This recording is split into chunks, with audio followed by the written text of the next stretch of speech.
Terima kasih atas kesempatan yang telah diberikan. Assalamualaikum warahmatullahi wabarakatuh. Dewan juri yang kami hormati, serta audiens pemerhati hukum yang berbudiman, saya Sofyana Khairul Inayah, selaku pembicara pertama dari tim kontra, akan memberikan beberapa definisi serta menjelaskan alasan hadirnya musikal ini dan memberikan poin argumen dari tim kami. Di samping kanan saya, Salwa Zanur Royana, selaku pembicara kedua yang akan memberikan data, fakta, disertai beberapa argumen yang dapat memperkuat standing position kami selaku tim kontra. Di samping kiri saya, Muhammad Hafiz Arif Tama, selaku pembicara ketiga yang akan merangkum argumen dari tim kami serta memberikan solusi untuk mosi kali ini. Kami dari Mandua Kota Kediri, langkah pasti menuju prestasi. Sekian, terima kasih. Terima kasih atas kesempatan yang telah diberikan Dewan Juri yang terhormat serta audiens pemerhati hukum yang berbahagia. Saya Sofyana Khairul Inayah selaku pembicara pertama dari tim kontra akan memaparkan beberapa definisi serta latar belakang dari hadirnya mosi kali ini dan juga argumen dari tim kami. Mosi kali ini adalah pemulangan ex-ISIS. Adapun beberapa hal yang perlu kami definisikan. Yang pertama adalah pemulangan. Pemulangan menurut KBBI adalah perbuatan memulangkan. Yang kedua adalah ex-ISIS, yaitu mantan anggota dari salah satu organisasi teroris terbesar di dunia, yaitu adalah Islamic State of Iraq and Suriah atau yang kita kenal dengan sebutan ISIS.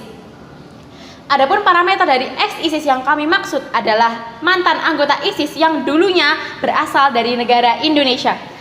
Adapun latar belakang hadirnya mosi kali ini yaitu dilansir dari katadata.id pada tanggal 23 Maret 2019, pasukan demokratis Suriah telah mengumumkan bahwa mereka berhasil mengalahkan ISIS. Kekalahan ISIS menyebabkan bekas simpatisan ISIS dari berbagai negara terkantung-kantung di kamp pemukiman, termasuk para simpatisan yang berasal dari Indonesia. Para simpatisan tersebut kemudian meminta kepada pemerintah Indonesia agar mereka dapat dipulangkan kembali ke tanah air.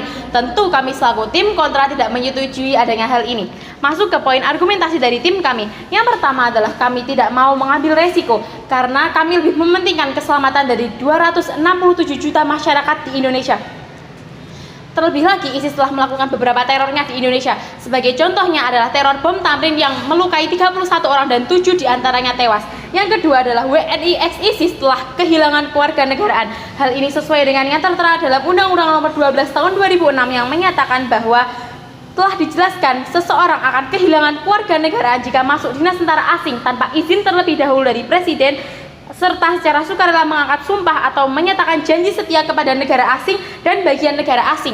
Istilah bagian dari negara asing bisa saja diartikan sebagai pemberontak yang hendak menggulingkan pemerintah yang sah.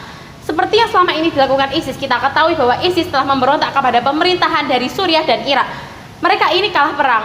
Jika mereka menang, belum tentu mereka mau pulang. Oleh karena itu, kami selaku tim kontra menyatakan bahwa tidak setuju dengan mosi kali ini. Sekian, terima kasih.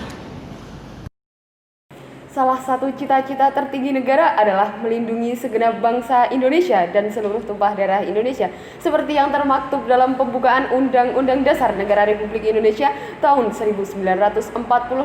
Terima kasih atas waktunya moderator, Dewan Juri yang kami hormati, pemerhati hukum, serta audien yang berbahagia. Saya selaku pembicara kedua dari tim kontra akan menyampaikan data, fakta, serta argumentasi untuk menguatkan posisi tim kami sebagai tim kontra. Dewan Juri yang kami hormati, perlu kami tekankan bahwa kami sangat tidak setuju pada mosi perdebatan kita kali ini. Seperti apa yang telah dikatakan oleh pembicara pertama dari tim kami dalam Undang-Undang Nomor 12 Tahun 2006 tentang kewarganegaraan, huruf D dan F menyatakan bahwasanya ketika seseorang memilih untuk bergabung ke dalam dinas militer negara asing, maka secara tidak langsung hilanglah status kewarganegaraannya. Dewan Juri yang kami hormati, data dari batampos.co.id pada tanggal 14 Februari tahun 2020, Wakil Presiden Ma'ruf Amin menyatakan bahwasannya status kewarganegaraan anggota ISIS hilang seiring dengan keputusan mereka bergabung dengan ISIS.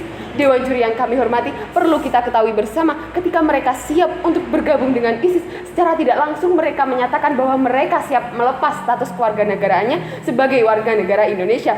Pun tak lupa dengan ideologi mereka, ketika mereka memutuskan untuk bergabung dengan ISIS, maka mereka siap untuk mengganti ideologi Pancasila mereka dengan ideologi radikal atau ideologi ISIS. Dewan Juri yang kami hormati, mereka berada di sana bertahun-tahun, mengalami sistem pendidikan, sosial, ekonomi ISIS. Mereka telah menyerap doktrin-doktrin kekerasan, konsep Islam murni ala ISIS, dan pentingnya berperang melawan musuh-musuh Islam. Pun tak lupa dalam proses ideologi, anak-anak berposisi sebagai penerima baik transmisi dari orang tua maupun dari lingkungannya. Dewan juri yang kami hormati, ideologi bukanlah hal yang sederhana. Semua memiliki potensi keterpaparan yang sama, sehingga apakah kita tetap akan memulangkan walau hanya anak-anak dan wanita? Dewan juri yang kami hormati, perlu kita ketahui bersama dalam pasal 4 Konvenan Hak Sipil dan Politik menyatakan bahwasannya telah diberikannya kewenangan kepada negara untuk melakukan pembatasan hak asasi manusia ketika negara dalam keadaan darurat yang esensial dan mengancam kehidupan suatu bangsa.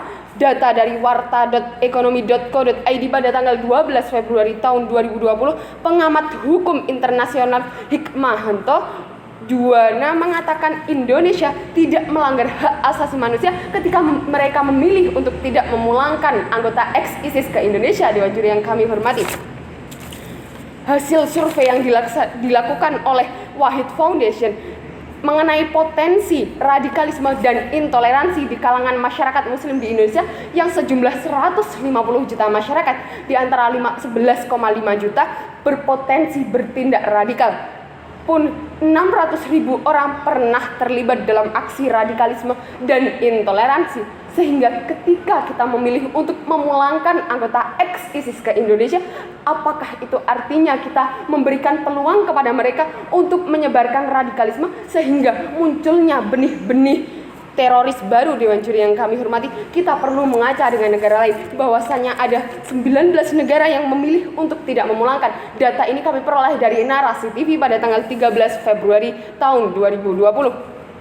Menteri Koordinator Politik Hukum dan Keamanan Mahfud MD menyebut pemerintah tetap akan memberikan rasa aman kepada masyarakat Indonesia. Untuk itu mereka memilih untuk tidak memulangkan anggota ex-ISIS ke Indonesia. Dewan juri yang kami hormati, ketika kita tetap akan memilih memulangkan, ada potensi dan ancaman yang akan terjadi. Dewan juri yang kami hormati, menurut suara.com pada tanggal 12 Februari tahun 2020, setidaknya ada 6 potensi ancaman jika ex-ISIS ini dipulangkan, yakni yang pertama, pemerintah belum memiliki kemampuan mendeteksi ideologi. Kemudian yang kedua adalah radikalisme dan kombatan ISIS berpotensi untuk kabur. Ini merupakan imbas dari lemahnya pemerintah mendeteksi ideologi anggota ex-ISIS. Dewan juri yang kami hormati. Kemudian yang ketiga adalah wanita dan anak-anak ex-ISIS bisa lebih militan. Dewan juri yang kami hormati. Kemudian yang keempat adalah butuhnya waktu yang lama untuk memulihkan WNI ex-ISIS. Dewan juri yang kami hormati. Kemudian yang kelima adalah penjara justru berpotensi menjadi tempat radikalisme karena kombatan dalam jumlah yang signifikan akan memunculkan pencucian otak dalam anggota-anggota masing-masing tersebut. Dewan juri yang kami hormati. Kemudian yang terakhir adalah berpotensi menjadi bomber ISIS. Salah satu fakta yang terjadi, Pasutri warga negara Indonesia malah jadi bomber ISIS di Filipina usai deradikalisasi. Dewan juri yang kami hormati, dengan adanya alasan-alasan itu, bukankah lebih baik pemerintah memilih untuk tidak memulangkan anggota ex-ISIS? Dewan juri yang kami hormati, perlu kami tegaskan sekali lagi bahwa kami menyatakan tidak setuju pada mosi perdebatan kita kali ini. Sekian dan terima kasih. Terima kasih atas kesempatan yang telah diberikan Dewan Juri yang terhormat, pemerhati hukum, serta audien yang berbahagia. Di sini saya sebagai pembicara ketiga dari tim kontra akan memaparkan kesimpulan-kesimpulan yang sudah saya dapat dan juga memberikan solusi pada perdebatan kita pada hari ini. Yang pertama, dapat disimpulkan bahwa pemulangan ex-anggota ISIS berisiko pada negara asalnya. Di sini yaitu adalah Indonesia. Kemudian karena mereka yang pernah menjadi bagian dari ISIS telah didoktrin dengan ideologi yang berbeda dengan ideologi di negara asalnya, ideologi Pancasila. Kemudian jika dikutip dari pembicara pertama dari tim kami, bahwa resiko dipulangkannya ex-ISIS akan menyebarkan paham-paham radikal di negara asalnya. Tidak menutup kemungkinan di penjara mereka pun tetap dapat melakukan radikalisasi pada narapidana lainnya.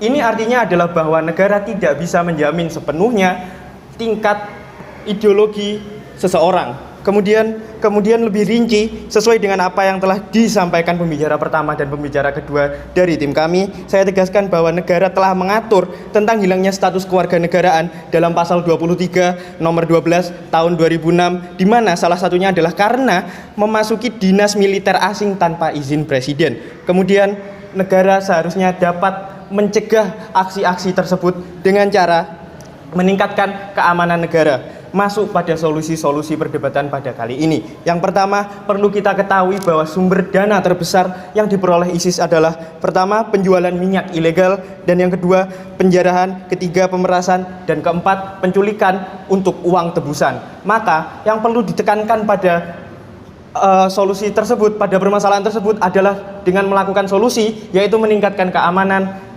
baik kolaborasi dari Polri, TNI, Badan Intelijen Negara, dan juga BNPT guna meminimalisir pertambahan dana dari sektor-sektor terbesar tersebut.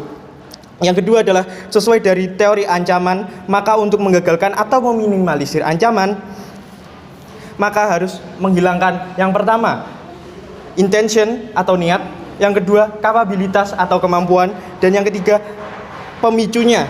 Yang pertama, untuk mengurangi niat dari organisasi teroris yang bersifat masif dan besar tersebut, saya rasa sudah tidak mungkin, Dewan Juri. Maka pilihan kedua adalah untuk melumpuhkan kemampuan kelompok teror tersebut dengan cara membentuk gugus tugas yang menangani terorisme dengan cara tidak kontak secara langsung, yaitu melalui dunia cyber.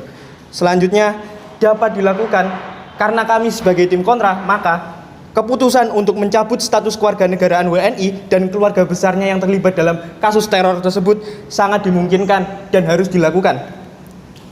Karena dengan dicabutnya status kewarganegaraan tersebut, otomatis dapat mengurangi tingkat persebaran aksi teroris di suatu negara. Kemudian yang ketiga adalah yang paling mungkin untuk dilakukan adalah meminimalisir pemicu munculnya kelompok teror dengan melakukan pendidikan dan juga melalui budaya dengan cara memulihkan budaya silaturahmi, siskambling, dan juga toleransi di negara kita ini, Indonesia. Kemudian tidak kalah penting yaitu mengembangkan pendidikan multikultural untuk mencegah pemahaman sempit dan intoleransi.